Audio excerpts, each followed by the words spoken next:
కాఠ్మండూలోని Tribhuvan international airport లో పెను ప్రమాదం తప్పింది. దాదాపు 270 మందికి పైగా ప్రయాణికులతో వస్తున్న టర్కిష్ ఎయిర్లైన్స్ విమానం టైర్లలో ఒక్కసారిగా మంటలు చెలరేగాయి. ల్యాండింగ్ సమయంలో టైర్స్ లో ఒక్కసారిగా మంటలు చెలరేగడంతో ప్రయాణికులు తీవ్ర భయాందోళనకు గురయ్యారు.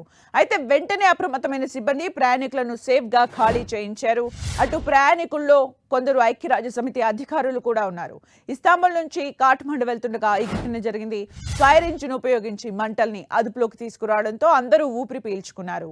కాఠ్మండులోని త్రిభువన్ ఇంటర్నేషనల్ ఎయిర్పోర్ట్ లో పెను ప్రమాదం తప్పింది. టర్కిష్ ఎయిర్లైన్స్ విమానం టైర్లలో ఒక్కసారిగా మంటలు చెలరేగాయి. మంటలు చెలరేగిన సమయంలో 270 మంది ప్రయాణికులు ఉన్నారు.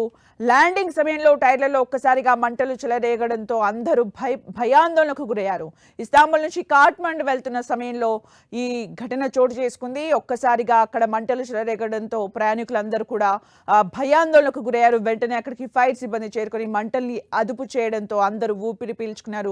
టర్కిష్ ఎయిర్లైన్స్ విమానం టైర్స్ లో మంటలు చెలరేగడంతో ల్యాండింగ్ సమయంలో మంటలు చెలరేగడంతో ఒక్కసారిగా ప్రయాణికులందరూ కూడా భయాందోళనకు గురయ్యారు.